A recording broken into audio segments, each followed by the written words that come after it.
focused on three different areas. We focused on how do people, students, staff, and others gain access and also have egress to us, to the schools. How do we differentiate between those students and staff who are members of the school and those who are not? And what kind of security systems do we have in place? We did this assessment, and I've included one of the slides, actually two of the slides, takes you through the security assessment at all 5 schools. Each of the schools presents somewhat of a unique problem, particularly the Hood School and the Little School. There are over 25 exits, either directly from classrooms, to and from different parts of the school, and there needs to be a way to control access through these different doors.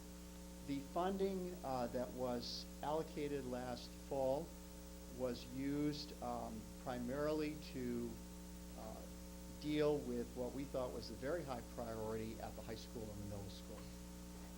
And we have, over the summer, we have, actually I'll give you one more handout so you can see the kind of work that we've done.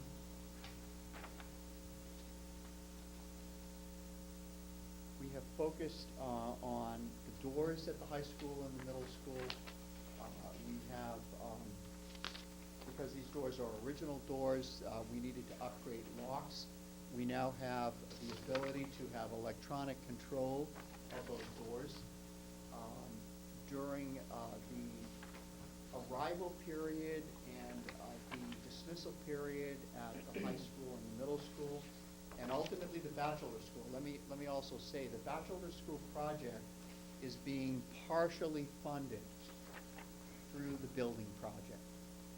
The elementary school building committee allocated $25,000 to support initial work at the bachelor school.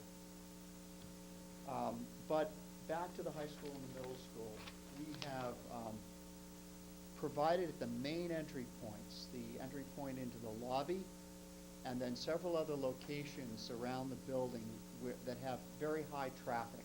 For example, in the high school, the gym doors,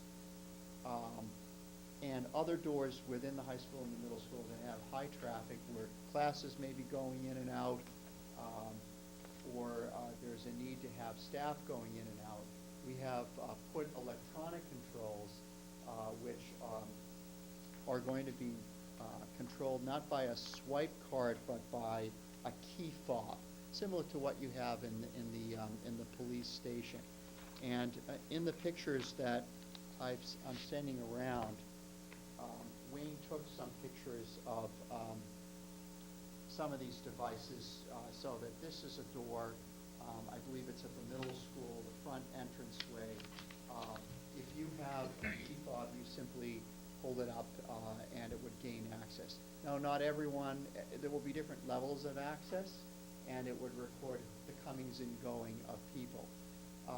If you are not a member of the school, then your access to the school would be monitored, either by a video monitor in the office, or there will be several handheld devices that the principal, assistant principal, or other key staff could have. This would prevent the secretary having to sit there watching the monitor every single time someone comes to the door, but it would control access to the main entrance. So we are ready to go at the high school for controlled access. We have not activated the system yet. We don't intend to do that until we have gone through appropriate staff training.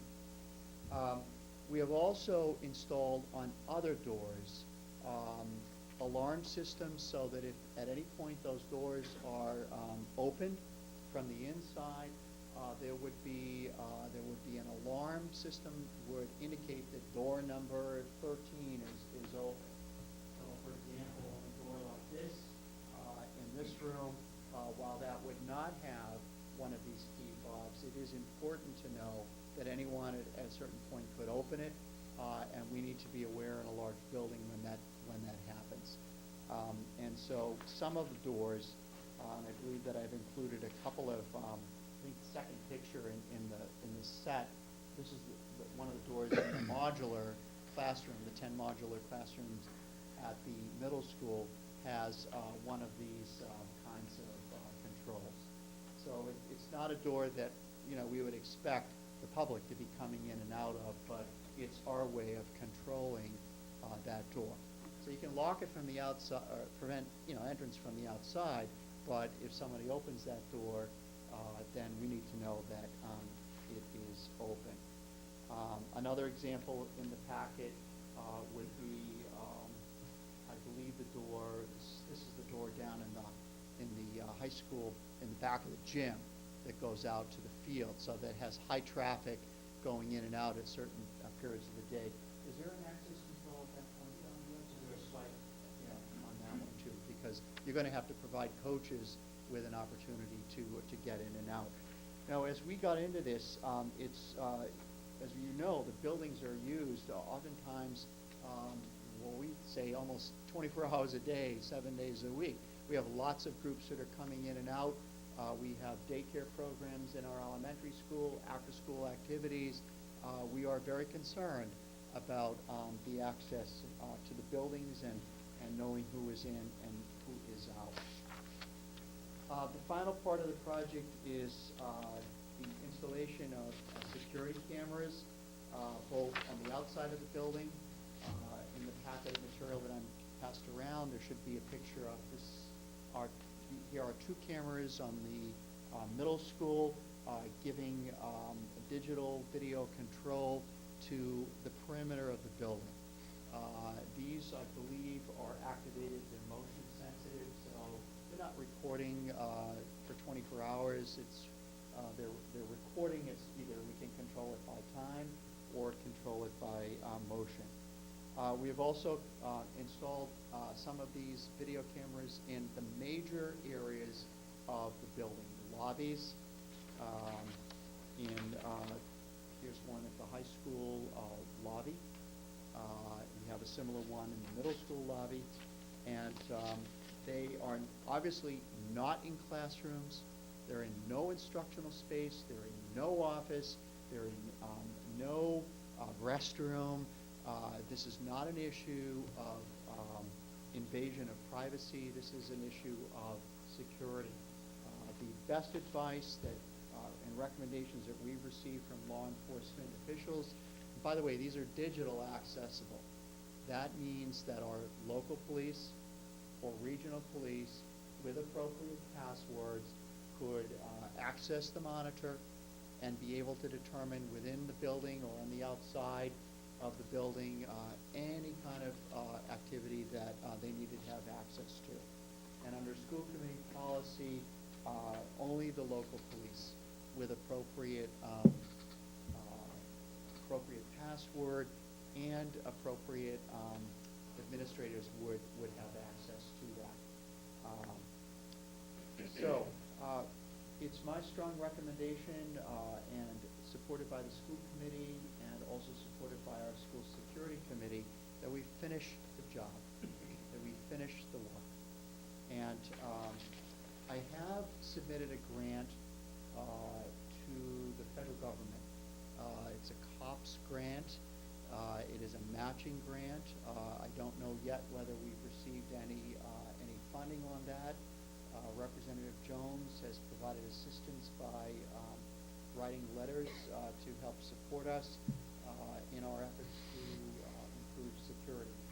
Clearly, right now, our Hood School and Little School have no other than visual security, and I did include, I think the first diagram is a picture of a sign that is in all buildings. Any visitors to the school must report to the office and pick up a visitor pass.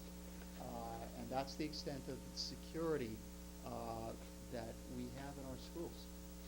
We don't have security guards. We're not looking to put in security guards. We're not looking to put in metal detectors. We're looking to simply have control who is coming in and out of our buildings, our school buildings, through access control on the doors, to know when those doors have been violated in any way, and we feel strongly that we need security in terms of the digital control system. We've been working with BCM Controls. This is a company that's on the state bid list, and we feel that the work that's been done at the high school and the middle school through the capital funds last year, and also the bachelor school funding that's going on right now is of high quality, but we feel that we need to finish the project for the safety for students.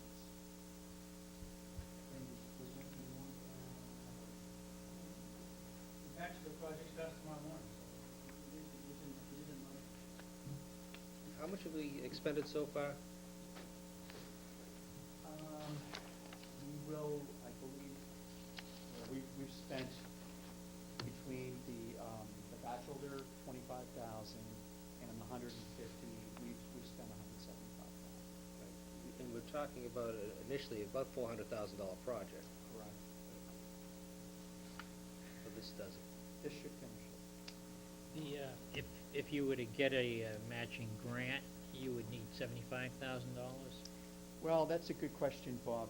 The matching grant, under the stipulations of the grant, the funds need to be within that fiscal year. So part of our effort has been to delay we delayed the high school and middle school projects, even though the money was allocated at last October town meeting.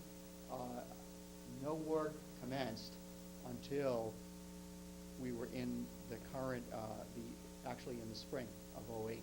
And as you heard, we're doing some work on the bachelor school just starting now. So I've kind of put a hold on it with the hopes that this grant would be reissued, and it was. And I'm hoping to use as a match, if it is approved, the $150,000 that was allocated last October, and I put in for $75,000, and then we would reduce our need from this capital this October. So Well, I guess I'm not sure you answered my question. If we got the grant, would you need the 150,000, or would it be something less? it would be something less. It would Okay. be about half of that amount. Any time frame associated with knowing? The grant was due back in the spring, and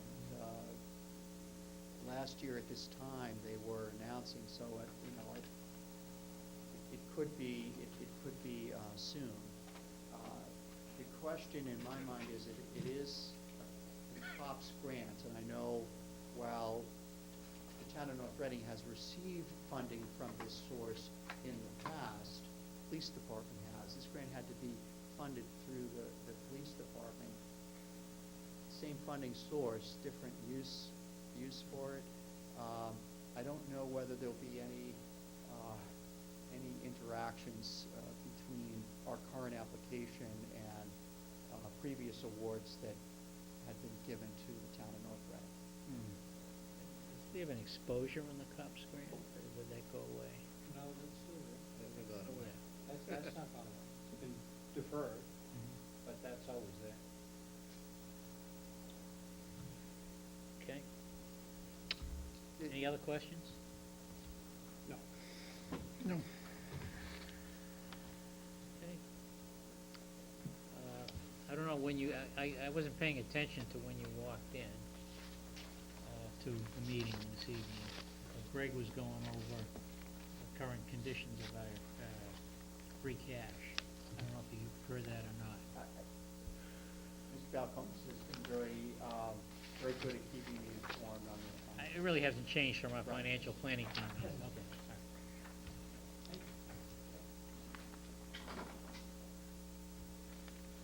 Greg, I guess you want to move forward with town capital?